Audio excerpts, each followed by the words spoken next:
Hey guys, welcome to another video. I am welcoming back these style of videos where I'm going to be talking about studying and working and academic stuff, uni life, generally in these sit down videos. I feel that you guys really want this content, you would benefit from it, so I am bringing it back. So as you can tell from this title, it is about time management, because if you know me, I am an extremely busy university student. I do so much, and to be honest with you, when I stop and think about all the stuff that I do, I'm like, how do I fit it all in and how do I stay alive?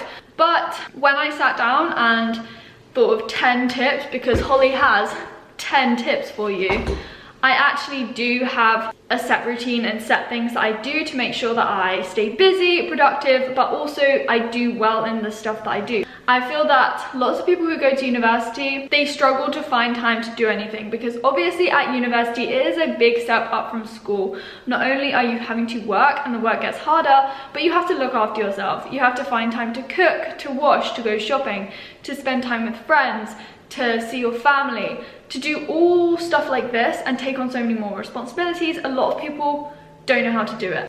So we're gonna start with Holly's big piece of advice, tip number 1. And for some people this might not work. And it sounds, what is the word I'm looking for? The word was just in my head. What is this word? It sounds counterintuitive, there we go. Because I'm gonna tell you to do more. And what I mean by that is, I do not feel that you should work all the time and just be a workaholic. I'm a firm believer in having outer interests and hobbies and stuff like that. So for me, it's dance. Dance is something I'm really passionate about. I have danced my whole life, and so I'm not just gonna drop it because I'm at university and I feel as if I've got too much to juggle in my life. When I have work and something else that I really enjoy, I find that I am so much more productive, because when I give myself times during the day when I'm free to work and like get essays done and supervision work and lab stuff, I know that I have to work in that time and I have to be productive, so I have to have no distractions. I just have to get my stuff done. And in that way, it feels so much more rewarding when you can then go to dance and feel I've done everything I need to today. If, for example, you were just working, your whole day was like, okay, I just need to work today. What is there to look forward to? Nothing. For me, when I get up in the morning, it's like, okay, so I go to lectures, I have a lab, I then have this time to maybe plan an essay, write a bit of an essay, and then in the evening, I've got time to dance and just relieve stress and enjoy dancing, because that's what I love. I don't want my work and my stress to impinge on my dance, because I know that I won't dance my best, or I won't feel happy when I'm doing it. Try doing more. Add some more things into your day to make it more interesting for you, so you're not just doing the same thing. If you do more, you end up doing more. For me it does, and I really think it works, so try it. Be busy. So in doing this, I managed to juggle dance, work, going shopping, cooking my own food, doing my washing, seeing friends, speaking to my family, all of it, sleeping. Yeah, I sleep as well.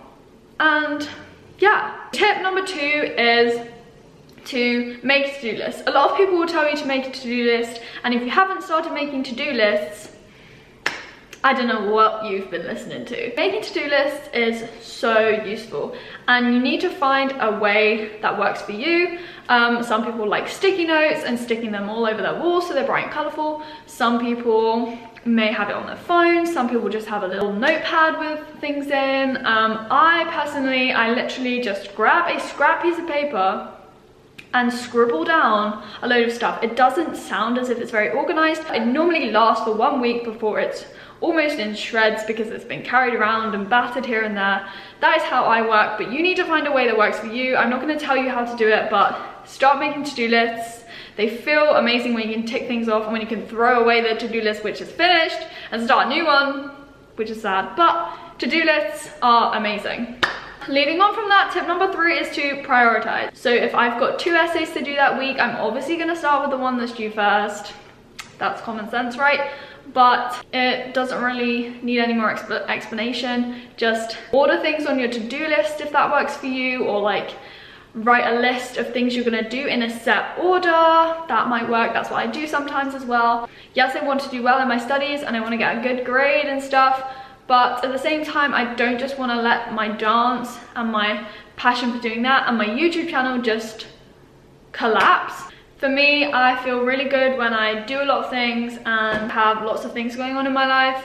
Tip number 4 is to work on a daily basis. So each day I tend to wake up, and whilst I'm doing my teeth or I'm getting dressed or doing my hair, I'm thinking like, okay, so what am I going to start with today? What have I got going on today? I'll check my diary, I'll look at my to-do list, I'll prioritize in the morning, and then throughout the day I'll just get on. A lot of the planning does go on in my head. Some people might like to write it down, as I said, like write down what you're going to do in an order. So you like thinking weeks in advance or even days in advance can sometimes really just overwhelm you and make you stressed, because you're like, I've got this deadline and this deadline and this deadline. How am I ever going to meet all those deadlines? You need to work on a daily basis and take it from there. Although time feels as if it speeds up sometimes, you just really need to focus on each day individually and do things as they come, do things one at a time. Once you've done something, take it off that to-do list, be proud, reward yourself with something, and then move on. Okay, tip number 5 is really important, and university students especially don't get enough of this. Sleep. People, your bed is your friend. Go to bed. When it's 10:30 or even 10, like 10 would be amazing. Going to bed at 10 would be... Your bed is where your body is gonna rejuvenate itself, revitalize, and ultimately rest. If you don't sleep, you are going to feel sluggish the next day. You're not going to be productive the next day. You're going to wake up late. You're going to end up probably missing deadlines. You're probably going to have to not do the things you enjoy because you're having to work for a deadline that you didn't meet just because you didn't get up in time. And if you consistently don't get enough sleep, you will literally burn out. I work intensely for 8 weeks non-stop with no breaks. If I didn't get enough sleep, I would crash and burn by week 2, actually week 1. For me, I try and get at least 8 hours sleep. If I get more than 8 hours sleep, I am like, guys, I got like 9 hours sleep. Like, how much sleep did you get? Yes, you can go out clubbing, but don't do it every night if you're getting only 4 hours of sleep. Tip number 6 is fuel your body well and drink enough water. We could not have a video without Holly talking once about food. But bottom line, you need to fuel your body with nourishing, wholesome foods that are gonna make you feel satiated, that are gonna give you power your brain so that you can think and work efficiently. If you're constantly thinking about food because you're hungry, it's gonna hinder your work. Your brain consumes so much energy, and for me, as I said, my brain is always working.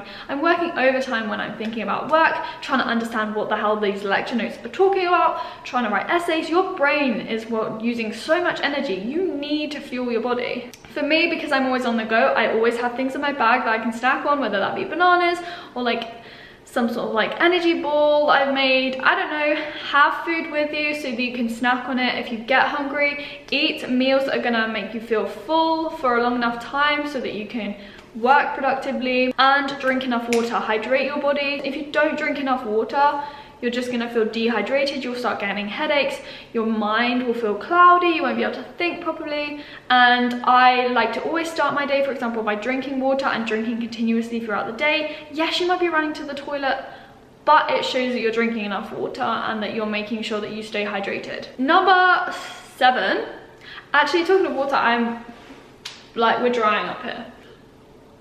Okay, number 7 is about stress. Now, I'm not going to talk too much about stress in this video because I feel that I will make a video sometime quite soon talking about the ways in which I relieve stress, especially at a fast-paced top university where there is quite a lot of pressure to do well, etc. Your mental health is just as important as your physical health, and it should not be jeopardized. We are very, very busy people, and stress is inevitable for people at school, university, for adults working.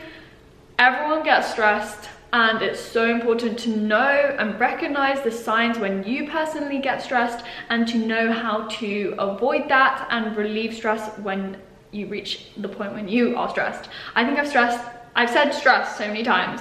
Number 8 is about yourself and your relationship and interaction on social media. Yes, I love social media. I put my life online, but social media can be addictive. Some people, and I've been a culprit of this, you just scroll almost unconsciously, staring at your screen, just scrolling down the Instagram feed, and it's just gonna waste a lot of your time. I'm not saying do not go on social media, but just don't be on it all the time. Don't be constantly on a screen, because it's not gonna be good for your eyesight. It's not very sociable sometimes, and you might not get things done. Tip number 9 is again to do with timing. I don't do this a lot myself, this one, but I thought that it might be useful for some of you guys out there. If you have a watch, I don't have a watch, and I think I should kind of get a watch. Well, I would like a watch that I wear all the time, so I can just be like, what's the time? Because I find that I just like I look at my phone a lot of the time to look at the time, and it would just be so much more. I might have to think about that. But anyway, if you have a watch, and I recommend wearing a watch, I think I should get a watch. I don't know how I don't have a watch. I still do get to places on time. Also, if you want to stay on time as well, it might be useful to set some alarms, either on your watch or on your phone. So obviously setting an alarm to get up in the morning would be a good idea, but something in the afternoon that you might forget about at a random time, like 3 o'clock, it might be good to set an alarm and be like, you need to be at this place at 3 p.m, like move your bum. I set alarms when, for example, I do my washing and it takes 40 minutes. If I did not set an alarm, I would forget about it and somebody would move my washing, and that is one of the biggest stresses in my life, that somebody moves my washing and chucks it on the floor when it's nice and clean and fresh and smells nice. So I set an alarm in that way, and because it takes 40 minutes, I'm like, right, well that's 40 minutes of an intense work time to like plan an essay or read some lecture notes or something. So yeah, setting alarms can be really useful, and wearing a watch, and maybe putting it 10 minutes earlier or something. What I have started doing this term especially, is getting up earlier than I'm used to, trying to get into a better routine and a healthier habit of getting up early, because I know that that feels so good when I've been up and I've done so much stuff by like 10 a.m, and I've already like done washing, eaten breakfast, done work, stuff like that. It feels amazing. So I've been trying to get up earlier, and I've also been like doing morning yoga a lot of the time and stuff like this. So if you watch my channel, you will know that, but if you don't, then yeah, start your day off well, and it should go smoothly and you'll feel productive and you'll feel really good about it. But it's also important just to acknowledge that everyone has their bad days and things will go wrong sometimes. Finally, tip number 10 is to not put pressure on yourself. And this is so important, but it's so hard not to do. Well, I find that anyway. I put a lot of pressure on myself to do well in everything that I do, but as I said, these are things that I need to work on. There are things I still need to get better at, and this is one of them. But putting too much pressure on yourself is so bad. It can be so detrimental to your mentality, and it can make you so stressed, and it can just make you feel not very good about yourself. So like, be realistic with the amount of stuff that you can get done. So with work, if I have an hour, for example, I might choose to plan an essay or read some lecture notes, because lecture notes actually take so much longer to read than you think. A, they're so dense. B, they have a load of words I probably don't understand and need to use Google to help me find out what they mean.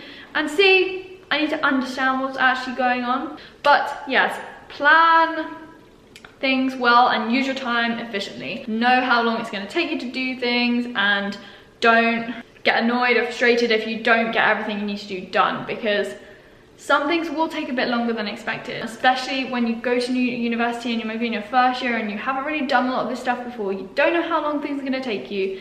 Just be pleased that you've made use of your time, at least you've been productive. Yeah, that are my 10 tips. Even though I've said in the title, yes, this is for university, like this is how I manage my time at university, but it is so applicable to people at school, if you're like working, whatever you're doing, this is applicable because everyone needs to manage their time and everyone wants to manage their time well and be organized. And personally, I've grown up always doing a lot of stuff. I've always had a lot to do on my plate, but I feel good when I have a lot to do, and I feel good when I get things done and I'm productive. So when people ask me like, Holly, how do you have time to do everything that you do?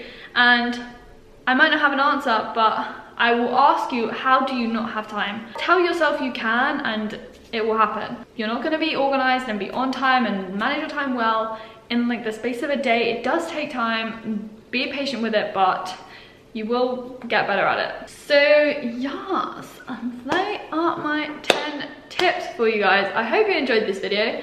I hope you found it useful. Please like it if you did, and also please like if you want to see more content like this. Comment your video ideas down below. Stay tuned on all the socials, they'll be linked down below. Yeah, I think that's everything for this video. Thank you so much for watching, and I will speak to you in my next one.